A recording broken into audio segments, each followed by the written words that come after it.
Hey. Good Monday afternoon. Carl Von Tab Genius. Today's topic, the one thing and only one thing that gets in the way from the progress that we want in our lives. So, by the way, my two puppies are just waking up and getting into a playful mood. So, you might hear some stuff in the background.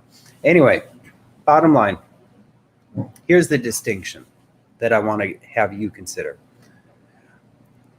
There's a difference between what happens, like the data, the facts, the details of a particular day, the circumstances that you find yourselves in. That's the data. That's what is.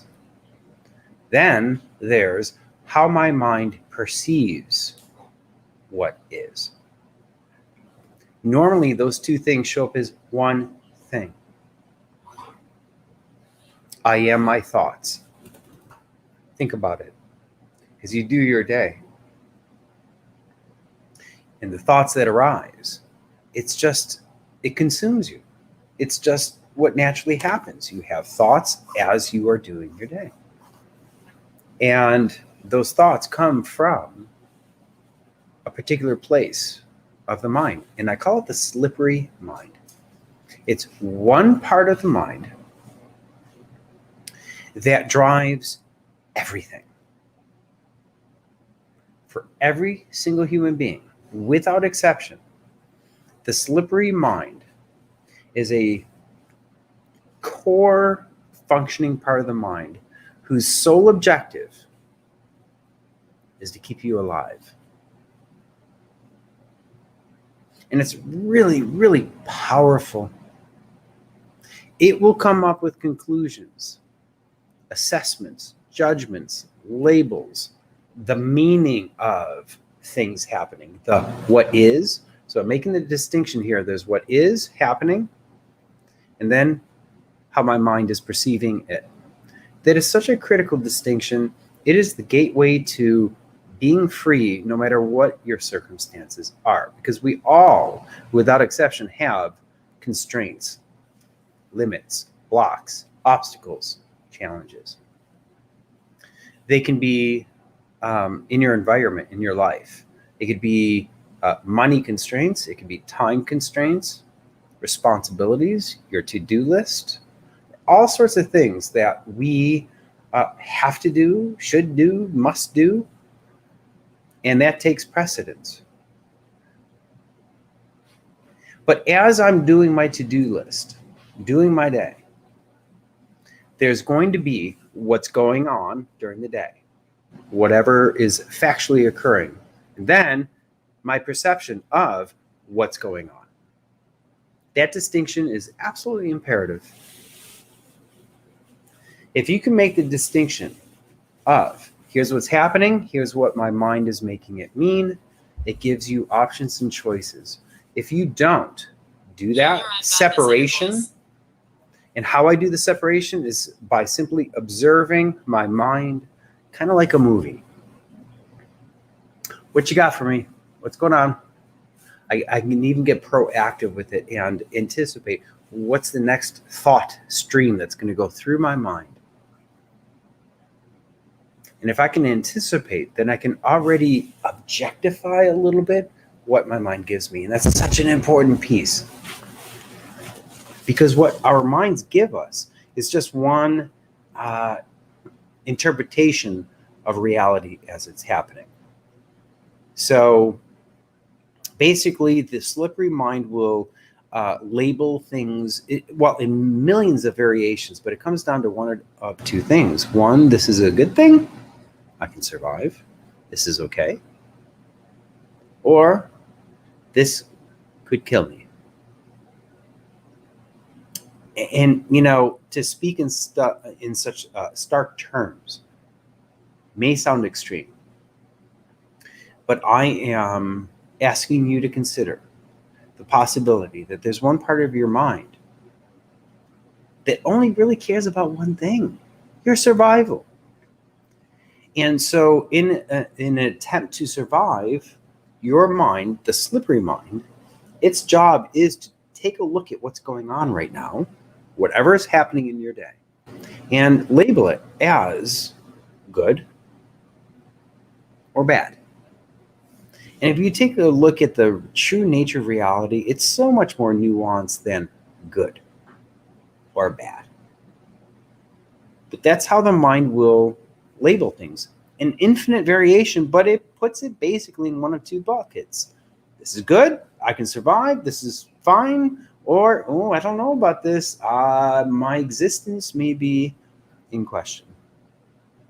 But here's the unfortunate thing, is that the slippery mind is not very smart. It's very powerful. It will get us to do things outside of what we would rather be doing. If you've ever had an intention, like I'm going to do such and such, but then you don't, what got in the way? I say it's the slippery mind judging the situation as unpleasant, something you'd rather not do. If you're going on a diet or wanting to get into shape or whatever, the perception is you now need to get yourself to do something that you would rather not be doing. And so you have to use this thing called discipline or willpower to get yourself, to force yourself to do something that you'd rather not do. Right? But here's the thing. As I force myself to do something that perceivably it's something I'd rather not be doing, that makes that endeavor so incredibly difficult.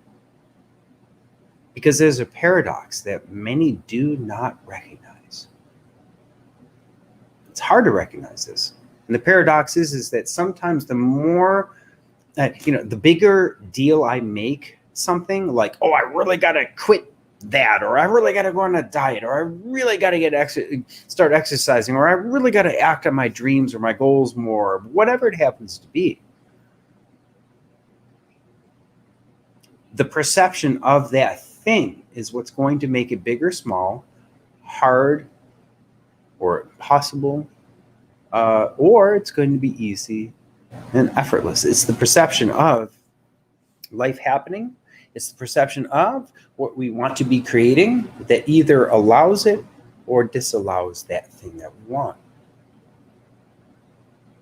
If my slippery mind deems it as, oh, I don't know, by going on a diet, to the slippery mind, it's, uh-oh, you're depriving me. That equals potential death.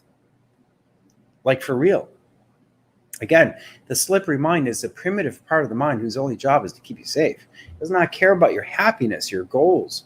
It does not care about or recognize what you know, your knowledge, your world experience, your wisdom, any of that stuff. It does not operate on that level. And if you can get that, then you can see the power of the slippery mind and then what we can do with it.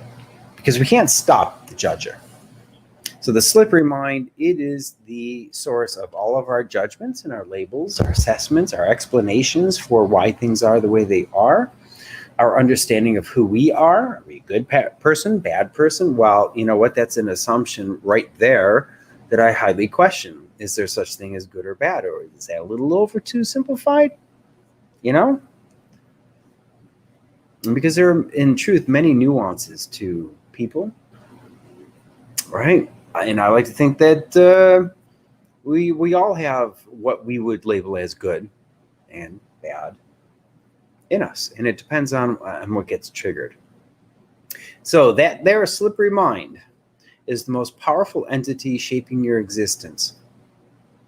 But the challenge is that we often think that our external challenges, like a lack of time or money or resources or ability or whatever it happens to be, we think those are the things that stop us. And I can tell you, like my grandma said, where there's a will, there's always a way. And it really ends up being true on so many levels, that the circumstances, if I act as if it's a done deal, that thing that I really need to do, have to do, want to do, whether it be getting in shape or achieving my goals, improving my relationships, whatever your desires are, the difference between it happening and not is what your slippery mind does with that idea. And it will take a look at your life and say, oh, no, I can't be doing that. I don't have enough time. Oh, I don't have the money for that. Oh, no, I got to take care of this, that, and the other thing. My dreams or goals, not so important. Or they're secondary.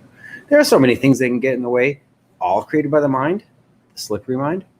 It's nearly infinite. And so most of us will try to push through that stuff that gets in the way. And paradoxically, it can often create the exact opposite because I'm making it a big deal. So, okay, this time, have you ever tried quitting something, for example? Changing your habit? And by the way, please say hello if you're watching. Let me know what's going on when I'm sharing these ideas. Do they make sense to you? Can you relate to them, or do they not? Let me know. I need that feedback. I would love to have conversation and dialogue with people so that we can make these ideas real, not just concepts. So anyway,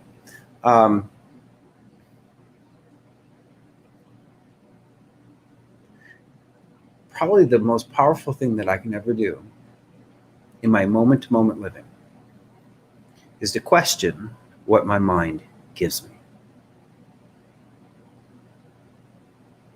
So if you wanted to lose that weight, let's say, and your thought is, oh, I need to go on a diet. And perhaps you've tried it before. Didn't work out. But this time it's going to be different. I'm just going to do it this time. It's a trap that many know of and can be nearly impossible to get out of. There are people who've been trying to create change in their lives in all sorts of different forms for like ever. And they still haven't achieved what they've wanted to experience or be or do or have. Do you know what I mean? Have you ever tried something and it didn't work out? Have you ever said that you're going to do something and you don't? I'm going to say it's not you. It's not your fault, which is a very unpredictable way of looking at things. Anyway, looking at how I'm bad or I'm flawed or what I need to change, it's not necessarily the best way to create that change. What is the best way? Getting really clear with what you want so much that it's already a done deal. And then number 2 is to be able to find out, to notice, to observe whatever your mind is giving you that will get in the way of your objective, your intention. You have to be able to see those things, but not change and try to kind of like manhandle your mind and say, no, I need to be more positive and I need to stay focused and stuff. That's a really hard way to do things. Best way is to become the observer to your mind. Don't try to change it. Observe it, because as you observe it, you step outside of it a little bit. And you can question it a little bit. Just notice, become curious, become fascinated. It's like, you know what? It's interesting how, whenever I say I'm going to make this change in my life, all of a sudden I get these fears and doubts and I don't feel good. And it's like, all right, Monday morning, I'm going to start doing whatever. And it doesn't feel very good, does it? What if you could look at what you want to create in a way that it actually excites you? You're actually looking forward to it. Not an easy thing necessarily, but if you can do that, it pulls you forward because you want it and you can see it. And if you can turn it into a game, get a little bit lighter about this stuff, and beating yourself up in any way, shape, or form, as far as I'm concerned, does not produce the desired result. It does not help move us along. What does is getting extra clear to what you want over and over again, seeing it like a done deal. And number 2, becoming the observer to anything that your mind gives you that gets in the way of it. Allow it, tickle it, say, I see you. But then go right back to, what am I here to do? What's my goal? What's my dream? My project, my objective, whatever. Yeah, easier said than done, I'm sure. But, if you remember nothing else from today's live, just be on the lookout for the slippery mind. It is what is trying to protect us. It's very powerful, but not very smart. So, Become the observer to your own mind. And in so doing, you then create options and choices and a freedom that we literally cannot have if we are under the hypnosis, under the influence, the effect of the judger, the labeler, the explainer, what I call the slippery mind. Oh, and by the way, no matter what your slippery mind gives you, one of the things that makes it really difficult is it's always going to be real to you. It's always going to be valid and appear to be like, oh, because that's how powerful the slippery mind is. It's like a waking dream. When any thought or past story or conditioned response gets triggered, it is all you will know for the moment because it puts us under hypnosis of each triggered thought. And your job is to wake up in every moment that you can. So wake up by noticing whatever gets in the way created by that there slippery mind. And there's a lot of indications of when the slippery mind is getting in the way. You can feel it. Your energy goes down. You start tuning into, fear thoughts. There are so many ways of being able to see when the slippery mind gets in the way. And that's your number one job, is to find out, how is my mind getting in the way? Because it's the only thing, no matter what the circumstances are that we individually find ourselves in. I say that it's how the slippery mind perceives whatever's going on in the moment in your life. It makes all the difference in the world. See it, notice it, allow it, and then get back to getting clear. What are you here to do? What do you want? All right. That's it. See ya.